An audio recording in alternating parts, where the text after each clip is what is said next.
We saw what happened when Adam snapped. We saw what happened when Thanos snapped. Now they see what happens when I snap. Haunting words scrawled on a college apartment wall by a student with a history of mental health struggles, but no history of violence. All of that would change with the swing of a sword. I'm Marina. With me I have my best friend Laura, and this is Grim.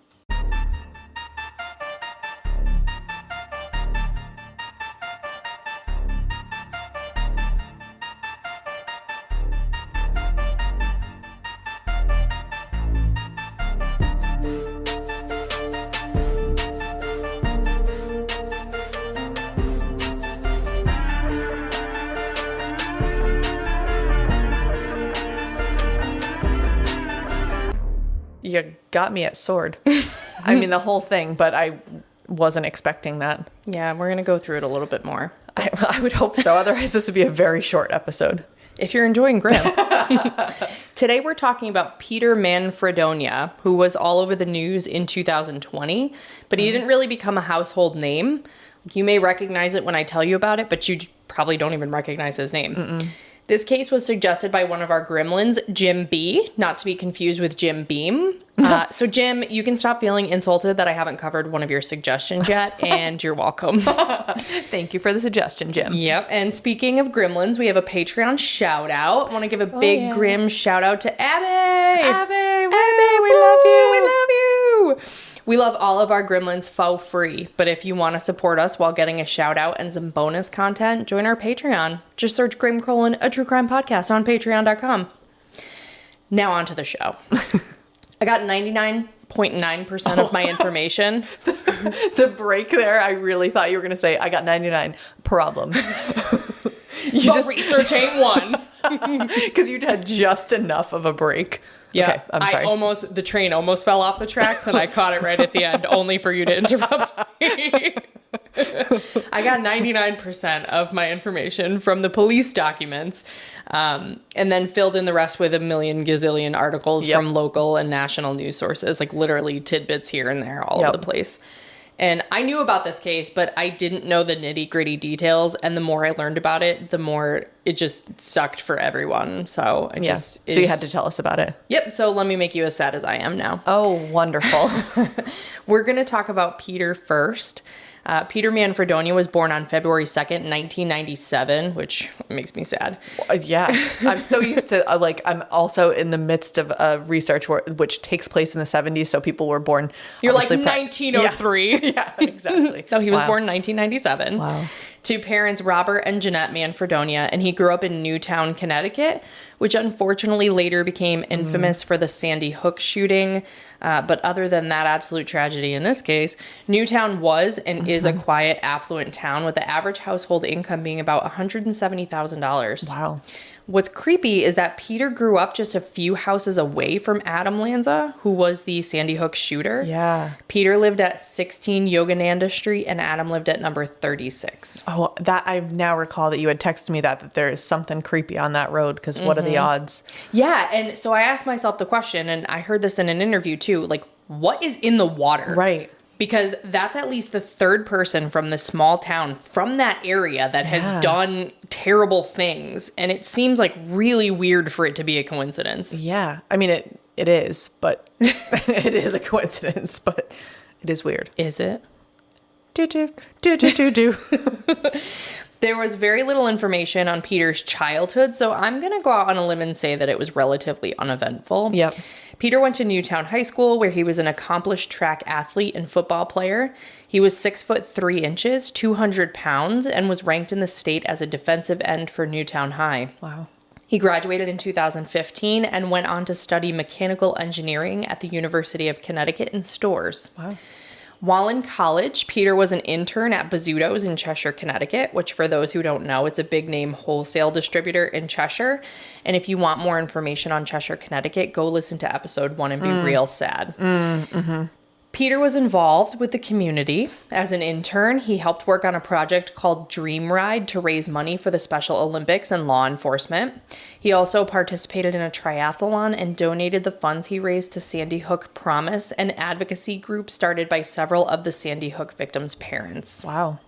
Now, based on the info I've given you so far, Peter's life sounds pretty picturesque. Yeah. But it definitely couldn't have been all sunshine and rainbows. His mother and father were divorced, and around the time we're going to be talking about, his father, Robert, was out on a $50,000 bond after being charged with second-degree sexual assault, 2 counts of risk of injury to a minor, and 2 counts of providing alcohol to a minor. Oh, no, those are bad. That is a bad combination of charges. Yeah, it's not great. It's not great. According to the warrant, Robert provided alcohol to 2 underage teen girls in Newtown on April 10th, 2020, and they smoked a little weed together. After one of the teenage girls left, Robert groped the other teen. Ew, Robert. Yeah. When confronted the next day by the teen's mother, who was Robert's ex-girlfriend, What? Robert didn't deny it. So I just think that's a grim fact to know about one of the people who raised Peter. Absolutely. And also the fact that he didn't deny it, that is always a red flag to me, because that means that you don't think it's that bad. Right. Like if you actually realized how bad that is, you would deny it. You would so lie, that just for makes sure. me very uncomfortable. Yep. No, he was just like, Don't like. what about it? Yeah. Ugh. In March 2020, when the COVID-19 pandemic hit, Peter was a senior at UConn and was living in off-campus housing. He had a history of mental health issues, but his family and friends and various therapists had previously helped him to work through his struggles. But it was around this time that Peter began needing more serious mental health treatment, and he couldn't get it because of the pandemic. Oh, jeez. Therapists were not taking on new patients at the beginning, and in-person visits were essentially non-existent. So Peter's mental health deteriorated, like many of us at the beginning of the pandemic, but not good. I haven't covered, I don't think, any cases that happened in 2020 or later, and I don't think we've covered many of them. I'm curious as the years go on. I think more and more is unfortunately going to come out for that exact reason. It just never really occurred to me. Right. Things took a turn for the worse when Peter's girlfriend from Willington, Connecticut, broke up with him. She ended it on May 18th, 2020, after finding out that Peter had hacked into her social media accounts. Fair. 2 days after that, Peter's now ex-girlfriend texted him the language of a statute saying that he committed a crime hacking into her accounts. Good for her. Peter never responded, although I don't know what you would say to that. Checks out. Sorry. It was likely around this time that Peter began scrawling notes on his apartment walls. The actual timing of these messages is unknown, but they couldn't have been any older than 4 months because that's how long he'd been living there, and he was the only name on the lease. Huh. Some of the messages included things like, I'm not angry, I'm upset. Is this bad? Will I get in trouble? Will they look at me strange? Welcome to Peter World at TR, an experience of the mind. The most disturbing messages said, we saw what happened when Adam snapped. We saw what happened when Thanos snapped. Now we see what happens when I snap. Maybe you can just tell me. Adam he's referring to is Adam Lanza. I was wondering. Presumably. Yep. Who, as I mentioned, was responsible for the Sandy Hook shooting. Yep. But then Thanos is an imaginary character, correct? Yes. Okay. So we went all over the place. Yes. Okay. From, what's the series? Any relation to Newtown, Connecticut, though? Like Thanos? Yeah. Like, why? No. Why is that on the list? Because half the world died when Thanos snapped his fingers. Oh. They all ceased to exist. Oh. What is that? What is that called? Clearly, I don't know. Oh my God. Guardians of the Galaxy is in my mind, but that's not what it is. Avengers. Okay. Endgame.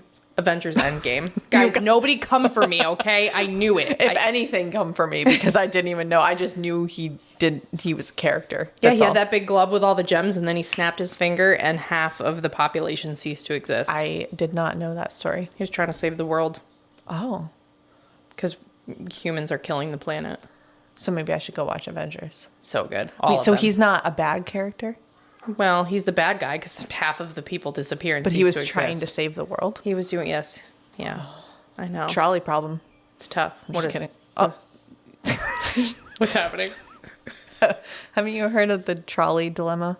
No. Where there's 2 tracks and like it's a famous psychological, I'm really into psychological stuff, but it's a famous experiment or question. Oh, is this like you save the kids, one but person, you kill everybody in the trolley?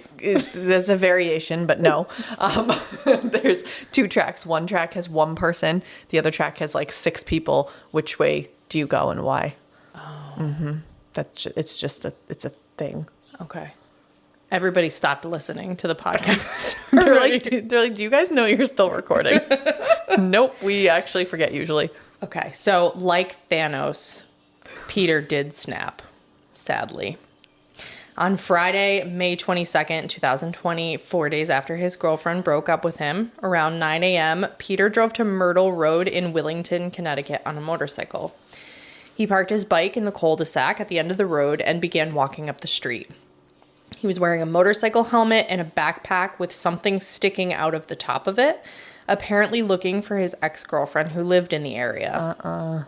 At the same time, 62-year-old Ted Demers, who lived on the street, was driving a four-wheeler on the road when he saw Peter. Ted stopped and asked Peter what he was doing, and Peter told Ted that his motorcycle had broken down. He told Ted that he knew one of Ted's neighbors and provided that neighbor's name, so Ted let his guard down and offered Peter a ride on the four-wheeler back to his motorcycle to see if he could help him fix it. That's very nice. Peter accepted the ride, and him and Ted rode down the street to the cul-de-sac. Once they got back to Peter's bike, Peter attacked Ted with a samurai sword that he had in his backpack. Apparently, Peter had an obsession with samurai swords and owned at least two. Two? I gotta be honest, when you said it was gonna be that it was an obsession, I expected a little more than two. Well, I mean, they're probably expensive, right? Yeah, but... And how many samurai swords does a person need? Okay, but if you say someone's obsessed, like, two is a little underwhelming. Yeah, but maybe he has it as, like, his background on his computer. That's or possible. He just does what I do and peruses the internet all day, every day, adding samurai swords to his cart and then just never checking out. I think that's actually probably exactly. That would make a lot more sense like to putting me. coupon codes in there, and he's like, nope, that $5 shipping, just put it over the edge. He should use Camel, Camel, Camel.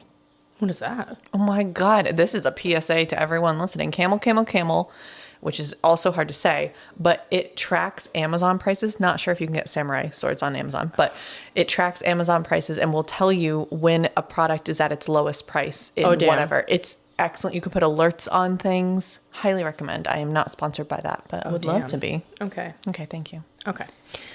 All right. It gets really dark again. We just like made a joke and then... Perfect. So Peter took the samurai sword and he chopped at Ted's head, torso, and arms and legs with the sword, severing one of his limbs. Yikes. A neighbor, 80-year-old John Franco, heard the commotion and ran out to stop Peter. Peter began chopping at John, causing severe lacerations to his hands, head, and neck. Yikes. Peter then fled on the motorcycle, throwing the bloody samurai sword in the woods nearby.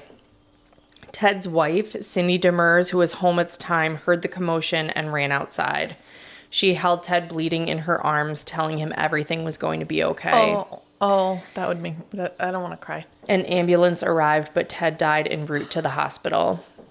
Ted was a husband of 42 years, had 2 sons, and was a soon-to-be grandfather. He was self-employed artisan furniture maker and was described as being larger than life. His obituary said, on a bright Friday morning in May, Ted was doing something he had done a million times before and would have done a million times more if not for a simple and cruel twist of fate.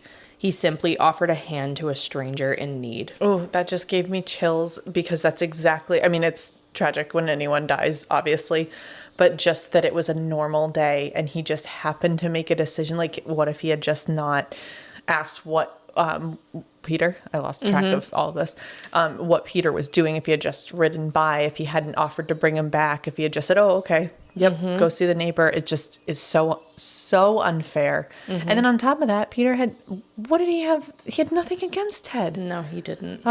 He didn't. An interesting grim fact, if you live in Connecticut, there's a flagpole at the Old State House in Hartford with a statue on top of Captain Joseph Wadsworth.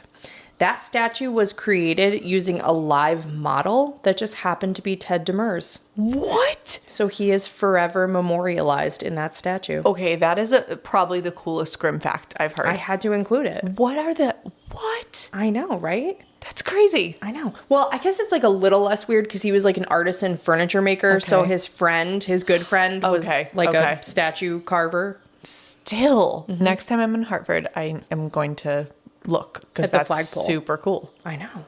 Wow. Yeah, so it's like almost a memorial to him, but That's so who cool. knew? And it's not about him. He's just a model. Like he was the model. He was the model for Captain Joseph Wadsworth. Right. You said that. Okay. Yeah. Right. Yes.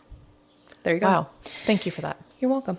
The other man who was attacked, John Franco, was taken by Lifestar to Hartford Hospital and underwent emergency surgery. Thankfully, he survived. Oh, good. And now Peter was officially on the run. Mm-hmm. He must have stuck around Willington all day Friday because in the early morning hours of Saturday, May 23rd, Peter broke into the home of a 74-year-old man in Willington. I don't think his name was ever released to the public, and if it was, I couldn't find it. So for ease of discussion, I'm going to call him Joe. Sure. So Joe, this poor guy had actually taken out his guns that he owned in case he needed to protect himself because he knew there had been a murder earlier in the town near his house and he knew the suspect was still at large. Oh my gosh. So he took out his guns and he puts them near where he's sitting on a recliner in his living room and then he falls asleep in the chair. Mm-hmm. Hours later, he's startled awake to Peter holding one of his own guns to his head. Oh my gosh. Peter yelled at Joe and told him not to turn around or he'd blow his fucking brains out. Despite the threat, Joe turned around, which I don't know if that's like, do you think if someone was like, don't turn around, like your first instinct would be to turn around? I think my first instinct would be to pee and my second instinct would be to poop. Would your third instinct be to turn around? Yes. Joe turns around and he sees Peter, who was barefoot, dirty, and wearing a black t-shirt and sweatpants, like he'd been in the woods. Ugh. Joe immediately suspected that Peter was the murder suspect the police were looking for, even though he hadn't seen a picture of him on the news. Because, I mean, what are the odds that, there was a murder and a home invasion in this sleepy little town that were unrelated? Joe said Peter had a blank look on his face, and he zip-tied Joe's hands behind his back and duct-taped his eyes and around his head. Ugh. Which, imagine ripping that out of your hair. Yeah, I know that's the least of your problems at that point, but that is the first thing I thought of. Yeah. Yep. Peter led Joe to the basement, where he then duct-taped him to a chair and held him hostage for about 24 hours. Oh. Peter asked Joe what he'd like to watch on TV and then put a movie on for him, which is very accommodating. Peter had some time to kill, no pun intended, during the kidnapping, so he made idle chit-chat with Joe. Peter introduced himself to Joe as Rick. While Joe and Rick were hanging out, a news story comes on and displays a younger picture of Peter. Mm-hmm. And Joe's like, okay, so that's you. Is your name actually Peter? Like, why would you tell me your name's Rick? And Peter's like, just for the hell of it. Now, alternatively, had he told him his name was Peter, Joe probably would have been like, why'd you tell me your real name? And then I would have immediately thought that he was going to kill me if he told me his real name. I guess, but yeah. Trying to be kind, Joe asked Peter about Friday's events. Peter told Joe that he hadn't slept for 5 days and that he just flipped out and that he was sorry for what he had done. My question would be, how sorry, since you're currently holding someone hostage? Mm-hmm. Joe suggested that they call the police and try to work something out, but Peter said he had no interest in turning himself in. He told Joe he was going to have 2 good weeks, and then he figured it would end in a shootout, the death penalty, or life in prison. Joe fell asleep around 11 p.m. tied to the chair and woke up about 3 hours later in the early morning hours of Sunday, May 24th. Peter was already up, getting things ready for the day. To his credit, Peter left Joe unharmed, and he said if the cops hadn't found Joe by 10 a.m., he would call the state police at noon and tell them that he was there. I'm perplexed by the roller coaster. It is blood and feathers because there's a lot of that. But I'm perplexed by the roller coaster that Peter's going through because there's just weird decisions he's making with Joe that just, it's almost like he doesn't know why he's doing what he's doing.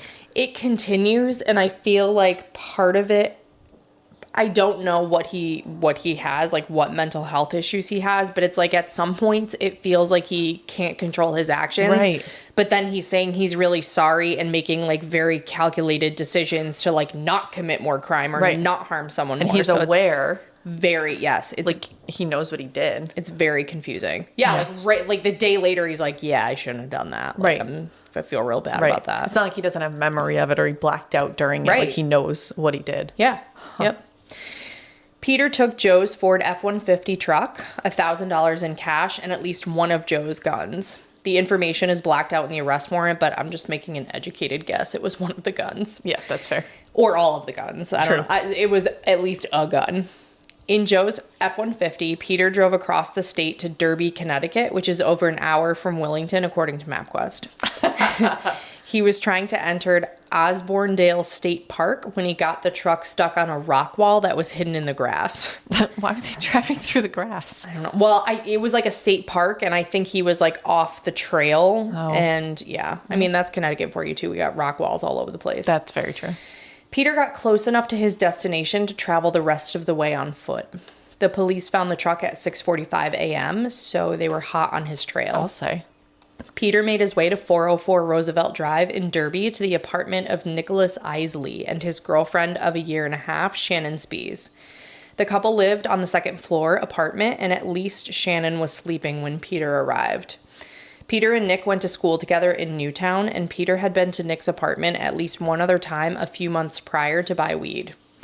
Earlier that weekend, when Nick and Shannon saw Peter on the news, they locked all of their doors. That didn't stop Peter, and he somehow still got in, because when Shannon woke up, she could hear Nick yelling, "Relax and calm down." Shannon peeked her head out of the bedroom door and saw Nick and Peter fighting. Shannon asked Nick if everything was okay, and he said, "No, it's Peter Manfredonia, call 911. Shannon ran to grab her cell phone, but Nick and Peter came crashing into the bedroom after her. Shannon had her phone in her hand, but Peter was able to grab it. Shannon ran out and curled up in a ball in the living room. She could hear Peter and Nick continuing to argue, and then she heard gunshots. Shannon began screaming at the top of her lungs with the hope of alerting the neighbors, but Peter came out of the room with the gun in his hand and told her to shut up. Shannon could see Nick lying on the floor, and she begged Peter to call for help, but he said it would be useless since he shot Nick in the head. Oh, that's awful. Peter asked Shannon for her car keys and made her get up from the fetal position to go find them. Shannon gave the keys to Peter and told him to just take her car, and he said, "No, you're coming with me." Oh, no. Shannon put on a brave face, and she asked Peter if she could at least get dressed first before they left, and Peter said that was fine. Shannon went into the bedroom, and Nick was lying on the floor. She thought she saw him move, and she asked again if they could call for help, and Peter turned around to look. Then Shannon got nervous that Peter would come back to the room and shoot Nick if he thought he was still alive, so she said, "Never mind, I didn't see him move." Oh, man, what do you do? I mean, I know. I don't know what you do. I don't know. Because but I can see her concern. Yeah, exactly. Yeah. But if you don't get any help, clearly he can't get his own help. What are you supposed to do? Oh my gosh. While Shannon was changing, Peter got some funds. There was $5,000 to $7,000 in cash on the coffee table at Nick and Shannon's apartment. The weed? I'm guessing is from weed sales, because I don't know many people who just keep that kind of cash on their coffee table. No. I was also, I don't know if you're going to talk about this later, we can wait, but I'm perplexed why he decided to go to their apartment. That seems, he knew them, but that seems very random. Yeah, I don't know.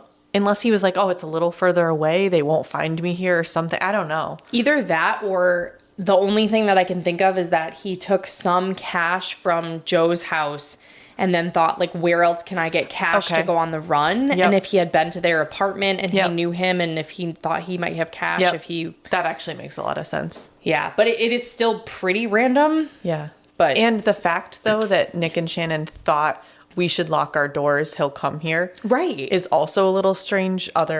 I just wonder if there's more to that. Were they closer or something? I don't know. It's a little strange. Yeah. With just the information we have, obviously. That I do not know. But yeah, no, it is bizarre. But the other thing is too, I don't know if Nick might have known Peter more than just, Shannon said she just saw him the one time that he was over there, but. They went to school together, you said, right? Right. So, yeah. Yeah. Anyway, not really that important. I get very into thinking about, putting my mind there, which is why it's so upsetting, because it's not a good place to be. No. Peter grabbed a duffel bag and he shoved about $2,000 worth of cash in it. I'm not sure the volume of $7,000 in cash, but I'm not sure why he wouldn't grab all of it. I think it's smaller than a duffel bag. I think so too. Maybe bigger than a bread box, but smaller than a duffel bag. He's not a criminal mastermind here. Clearly. Well, throwing the samurai sword out the window also I was like, bud. Out the window of his motorcycle? Yes. Mm-hmm. Mm-hmm. The window of life. The great big window. Yeah, no, because he's not like, he knows he's caught. Like That's like, true. it's not even like he's trying to cover his tracks. That's true. Because he did tell Joe, he's like, I'm just going to be on the run for 2 weeks and then whatever happens. Yep. Oh, I bet your cash theory is right then. Because if he was like, oh, I'm going to live up these next couple weeks. Yeah. I need money for that. Okay. All right. Yeah. It's all coming together. It's all coming back to me now. You guys were hoping you made it through an entire episode. Never going to happen. Nope.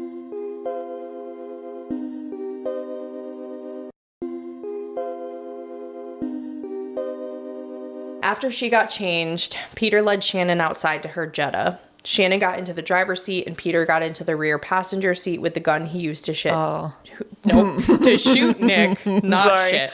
This is not a funny situation. No, it just allowed me but it to was get a it shoot out. Nick, and my brain put it together. I know. The gun he used to shoot Nick still in his hand, and they drove away. It's blacked out in the warrant, but it was Nick's poor father, John, who found him. Oh. That Sunday, the day that Peter broke into Nick's apartment, around 10:15 in the morning, Nick's family began calling John and reporting that the Ford F-150 stolen by Peter was found in the vicinity of Nick and Shannon's apartment. Oh. John began frantically calling Nick and Shannon's phones, but they kept going to voicemail. He assumed the phones were on based on how long they rang before they went to voicemail. Yep. And unable to reach them, he went to the apartment and he noticed that Shannon's Jetta was missing. He went to the second floor where the door to the apartment was closed but unlocked. Yep. He went inside and found his son's body on the bedroom floor, lying in a pool of blood with a knife nearby. I'm guessing that Nick may have been holding the knife from the kitchen in self-defense, since an autopsy confirmed that Nick had died from a gunshot wound to the head. John checked Nick's body for a pulse, but said his body was hard as a rock and he knew he was dead. Oh, that's so heartbreaking. Nick was only 23 years old. God. John called 911 and the police arrived around 11 a.m. I want to give a quick background on Nick like I did on Ted because it's important for the victims' stories to be told. Yes. We don't just want to know and remember the perpetrators. Absolutely. Nick was born on February 21st, 1997 in Stamford, Connecticut to his parents John and Michelle. He had 3 siblings, including an identical twin brother, Michael. Gosh. The family moved to Sandy Hook when he was 5 years old. Nick loved playing sports, especially baseball with his dad. He had a green thumb and loved gardening, and he was starting a new chapter in his life with Shannon at the time of his death. That's so sad. Young death just breaks my heart because there's so much life ahead of them. They had just gotten started. And this, like, the more I was getting into this, like, the whole case makes me so sad because it's senseless. Yes. It's completely senseless. Yeah. Like, there's no real rhyme or reason behind. We want someone who deserved to be murdered. I'm just kidding. No, obviously it's all That's bad. why everybody likes Dexter. Yes, exactly. Yeah. That one, I know that reference. Thank you. You're welcome. Okay. But that's not shocking that I would know that one. Yeah. But no, I mean, obviously any death, as we always say, any death is tragic, but just exactly as you said, when it's it's just bad fate. I know. That causes it. It's just, I think why that is so bothersome, besides the tragedy for the person that died, is that it could happen to anyone. And I think that's what makes it scarier. Like, right. not that anyone putting themselves in a dangerous position deserves to be murdered. Right. But it's less of a shock. I don't know how to say that nicely. Right. Versus like if you're just like Ted, helping someone out, you happen to be doing something you do every day. Right. There's something about that's just like a wrong place, wrong time. Yeah. And your fear of running into someone who's just going to ruin your life. I'm telling you. Yeah. Super Live sketchy. life as a hobbit. Hermit? I thought you were going to say live life to the fullest because you just never know when it's your time. But no, you're going with I said hobbit, but I meant hermit. So just to be clear. Okay, so far we've insulted all the Avengers fans, all of the Lord of the Rings fans. We just lost so many gremlins. I am enough of a Lord of the Rings fan, though, to know that I would also like to live life like a hobbit because you get a second breakfast. So anyway, we can return to the case now. Speaking of Shannon, going back to the Jetta with the kidnapping situation. Yes. Peter was directing Shannon where to drive, but he didn't seem to have a destination in mind. Shannon actually kept her cool in that she was driving erratically, hoping to get stopped by the police, which is brilliant. So smart. Peter may have suspected that, Yeah. and he was like, do not get pulled over because I don't want to have to kill you. Ugh. She contemplated driving to the Newtown Police Department or even into a tree, but Peter was wearing his seatbelt, so she wasn't sure how affected it would be, so she just kept driving. I think that's smart. And she said while she was driving, she was like planning her funeral in her head. Oh, God. That's awful. As I mentioned, Peter didn't really have a place in mind, but he said he wanted to look for a heavily wooded area in which to hide. At some point during the rendezvous, Peter made Shannon pull over near an abandoned building. He took the car keys with him and he went to the trunk to change his clothes. He then got back into the car in the front passenger seat with the gun between his legs and began entering destinations into the GPS, including New Jersey, Jersey Shore, Delaware, and Nashville, Tennessee. I can't imagine what Shannon was thinking at that point. Like, I don't want to go to fucking Tootsie's with this guy. I also just like, I think the weirdest things would go through my head. Like, I would think, like, what if I run out of gas? Is he going to get mad at me for that? Like, what if I get nervous enough, like, my husband always does the driving, and I really am a fine driver, but he always does the driving. Mm-hmm. However, when I occasionally do drive, I feel such pressure. I'm like, I overthink. I'm like, wait, do I stop? Should I stop? Like, I'll slow down. Maybe I'll let that car go. Oh, should I have let that car? I just way overthink it. Same thing. Can you imagine if you had a gun to your head?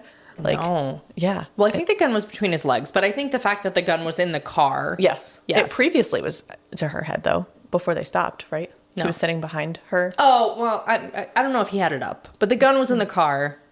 In her head, I bet you it was pressed up against her head. Exactly. So the pressure is there. Yes. She was under pressure. Oh, that's 2. Perfect. You're welcome. Peter began looking around Shannon's car and found her old Wi-Fi only iPhone in her center console.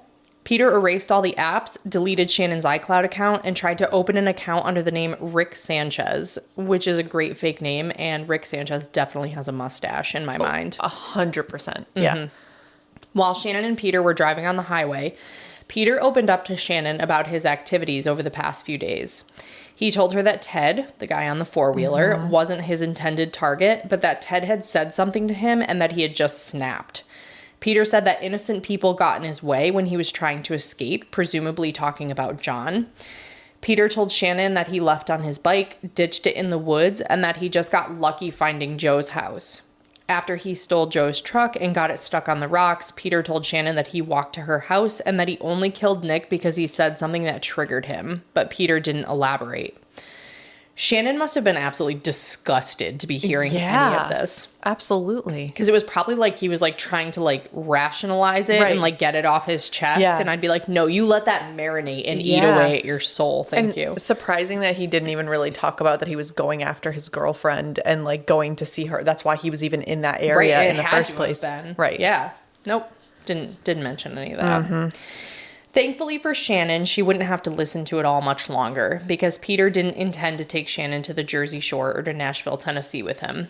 He had Shannon pull into a McDonald's in New Jersey so he could try to get Wi-Fi to download the Uber app on the Rick Sanchez Wi-Fi only phone. The signal was either shoddy or they didn't have Wi-Fi because Peter began approaching people in the parking lot asking if they would order him an Uber.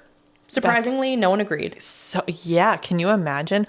Also, the fact that they did make it all the way down to New Jersey, for those who don't live in the area, that depending on where they were, is a couple hours, maybe 3 hours. Like, that's a long drive to have someone sitting there threatening you, telling you about the fact that they just attacked people with a sword. Like, that's a long drive. That's a stressful drive without that commentary. Can you imagine, like...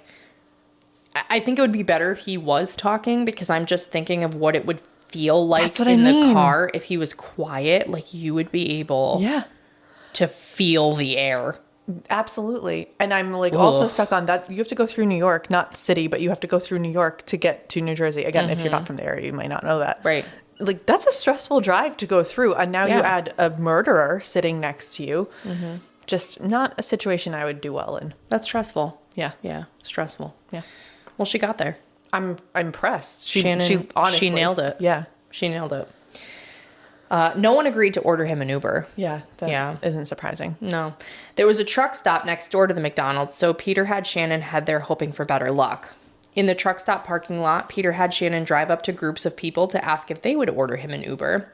He told her to avoid groups with women or children just in case he had to use the gun. Yikes. And even more surprisingly than people not ordering him an Uber is that he actually found a guy who was willing to do it.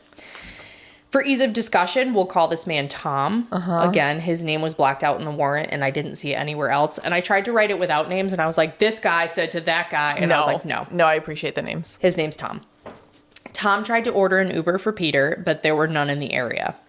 Tom said alternatively he could get Peter a limo for $200, but it would take a few hours to get there. Oh my gosh. And I was thinking whenever I pass a limo on the highway, I always wonder who's inside. And it never crossed my mind it could be a man on the run who wasn't able to order his own Uber.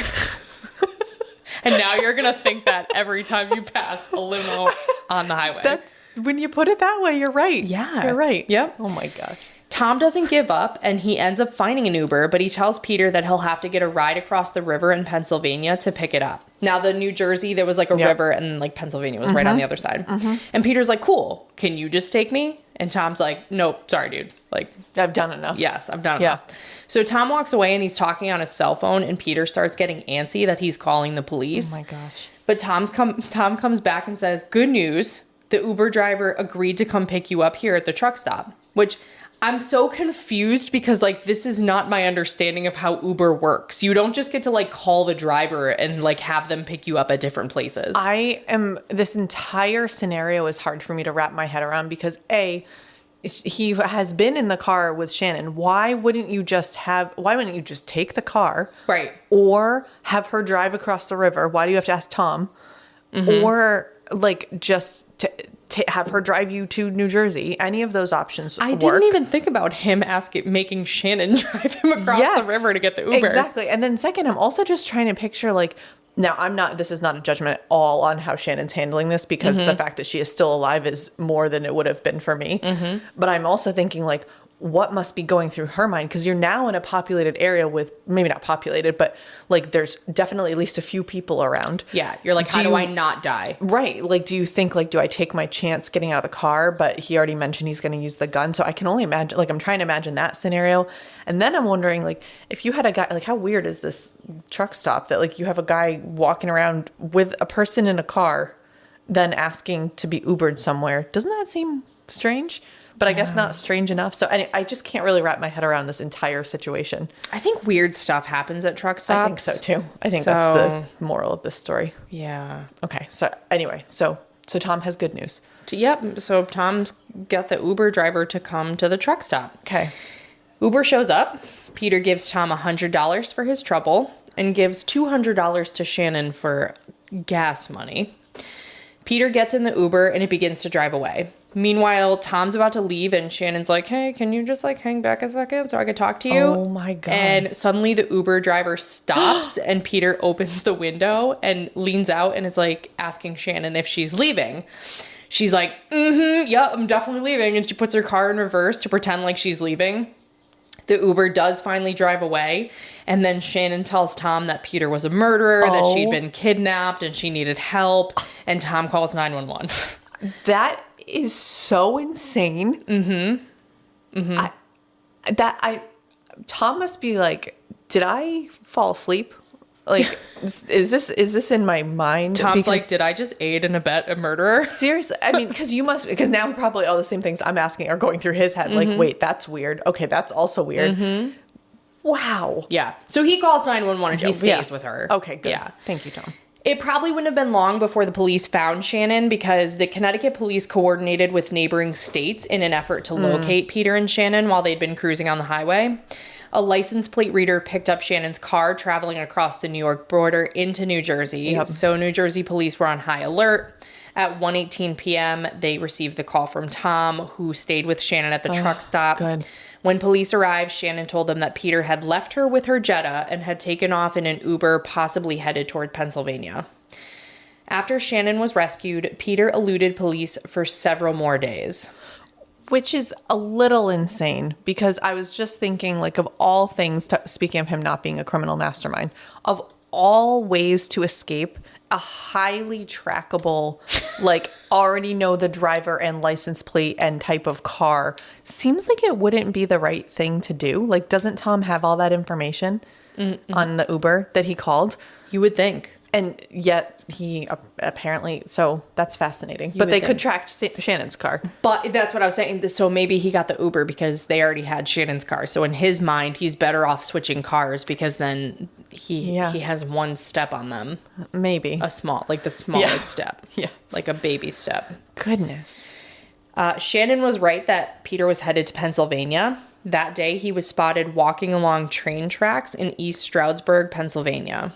Police advised the public that Peter should be considered armed and dangerous. On Monday, May 25th, a BOLO, or Be on the Lookout, was issued to police in Pocono Summit, Pennsylvania, about 15 miles from where Peter was last seen. Additionally, Peter's parents issued a statement to him in the news that was read by the family's attorney. They said, "Peter, from your parents who love you, please turn yourself in. Peter, if you're listening, you're loved. Your parents, your sisters, your entire family loves you. Nobody wants any harm to come to you. It's time to let the healing process begin. It's time to surrender. You have your parents and your sister and your family's entire support."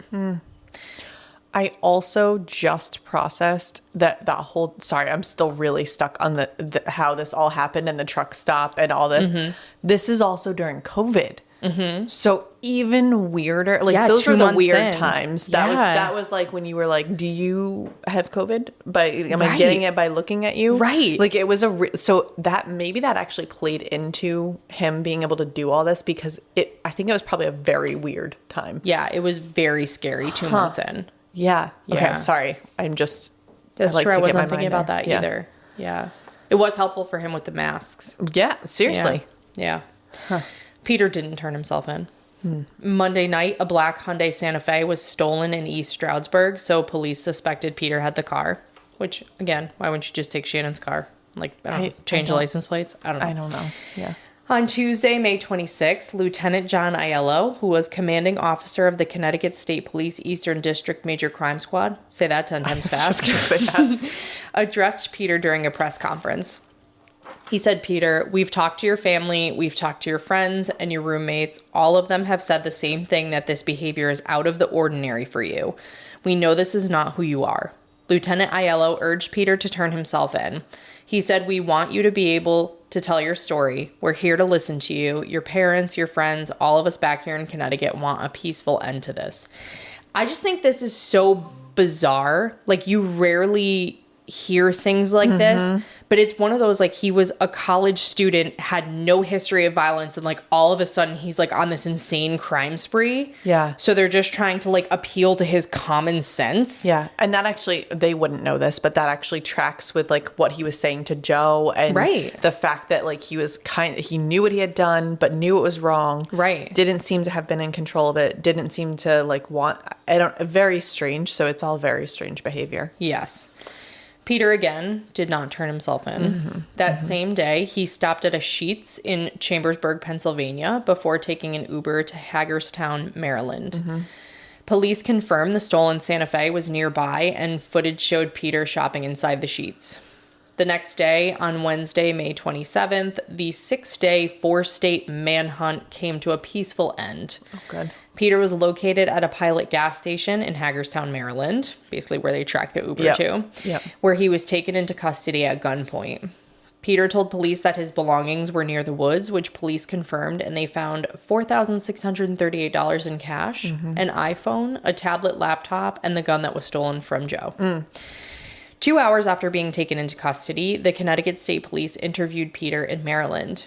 Peter spoke to an attorney, signed a waiver of his rights, and then spoke to the police for almost 2 hours. Wow.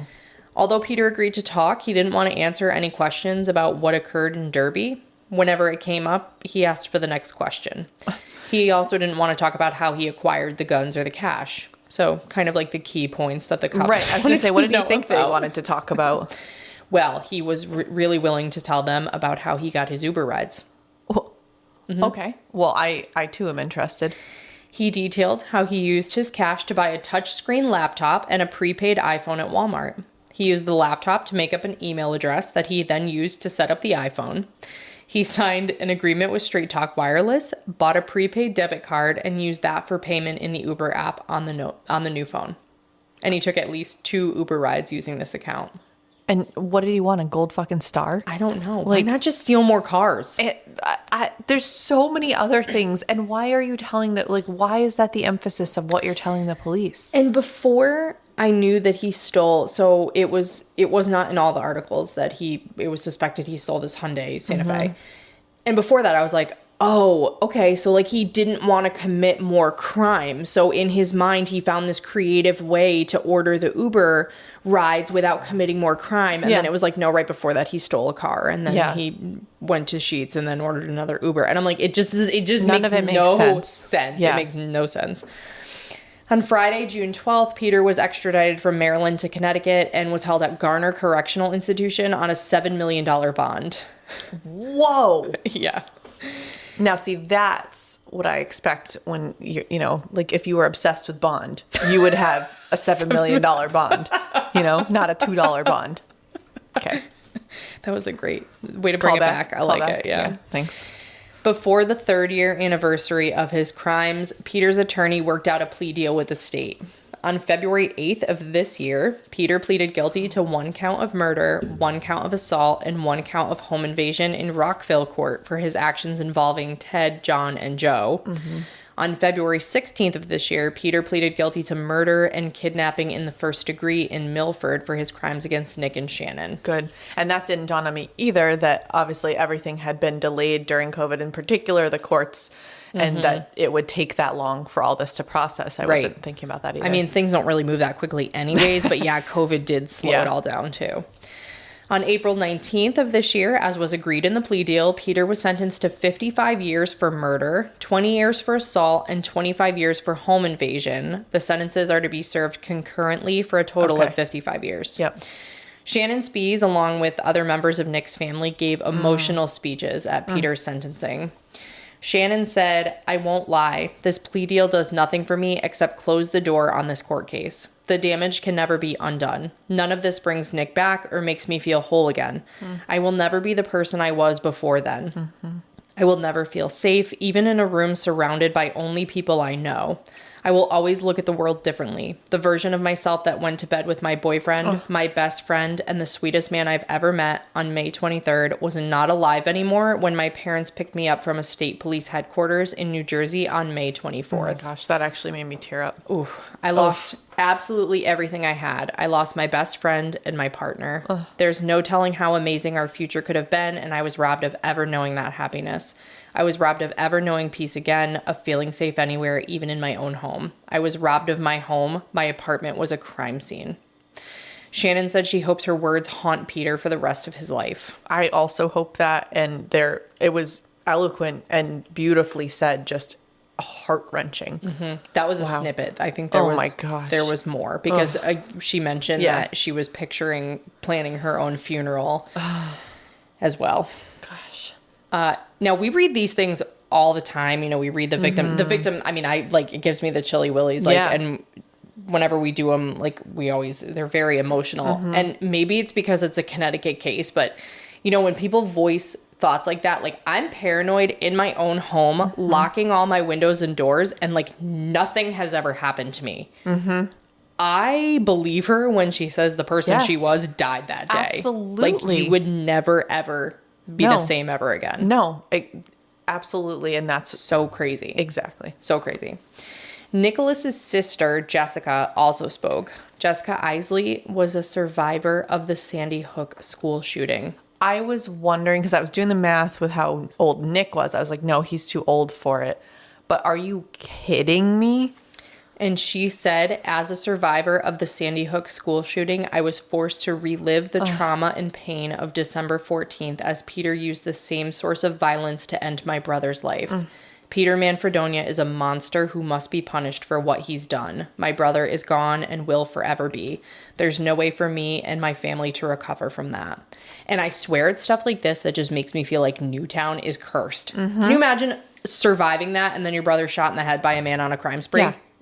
Come on. It's just insane. It's just insane. Yeah. Peter also spoke at his sentencing. Speaking to Nick's family, he said, "There are no words that can possibly atone for what I have done. My actions were nothing short of reprehensible. Nick was a good young man to whom I felt no ill will or malice. My actions were senseless. Please know you have my deepest apology. Know that I do not expect your forgiveness, but I apologize nonetheless. What I did was inexcusably horrendous, and I will regret it every day for the rest of my life, not because of the consequences that it has had on me, but because of the consequences it has had on your family. You know, I don't know what I want a murderer to say. I don't think there's anything that he or she could say that would make me feel better, but that's as I think it's comprehensive as it could be. Yeah. But I mean, obviously it's not, they don't want to hear it, I'm sure, but yeah. But he hit the high points. Like, you're not going to forgive me. I accept that. And I'm sorry, like, that I ruined your family. I'm not just sorry that I'm in prison for the rest of my life. Like, those are the high points. Yep.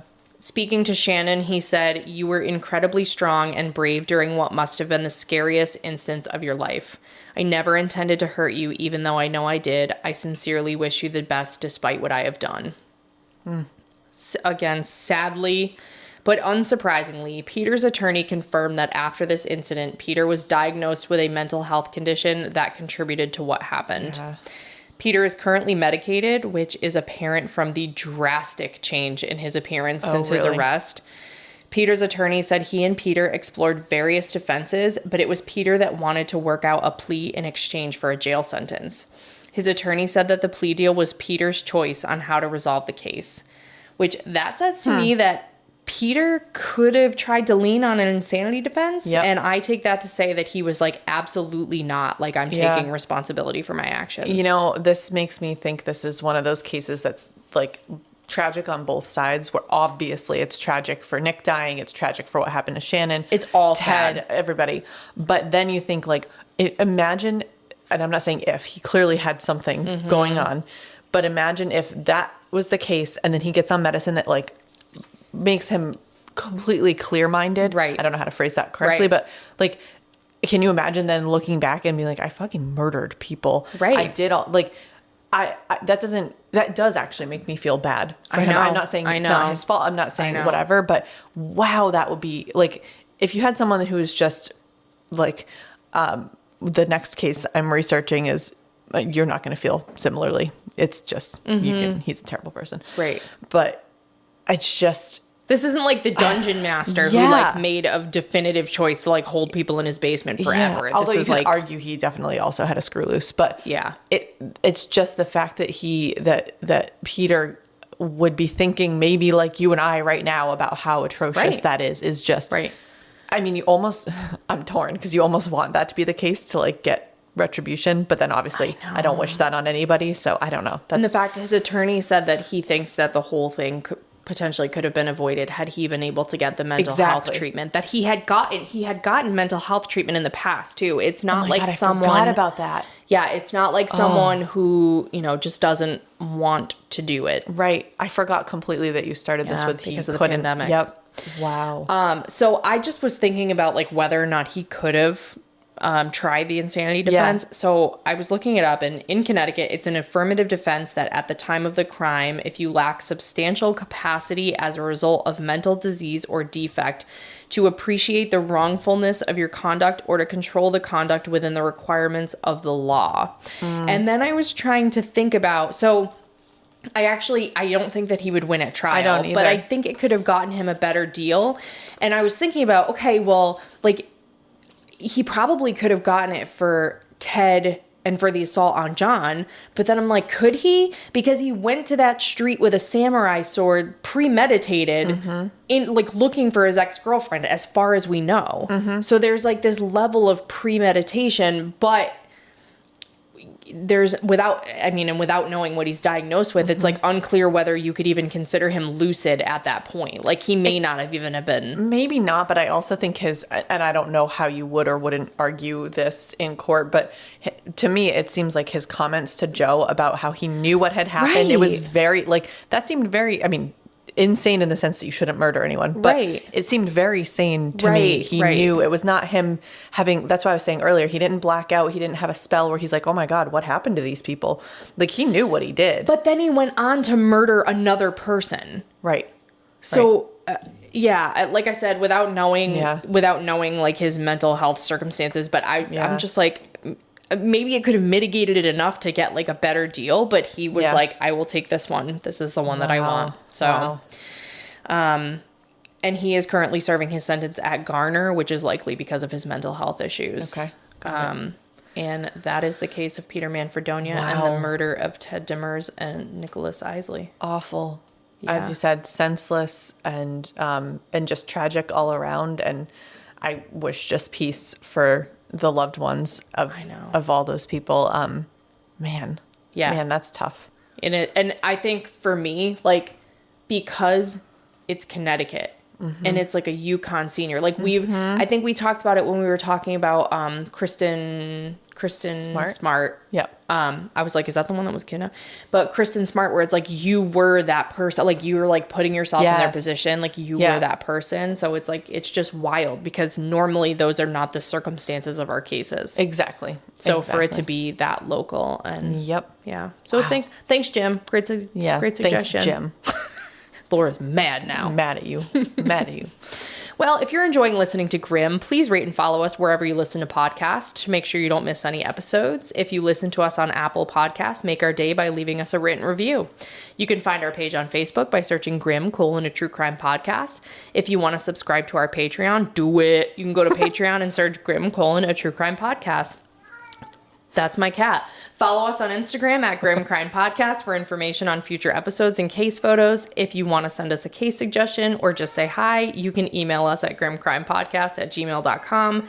Listen, learn, and stay alive until next time, because the future, including my cat's future, is grim.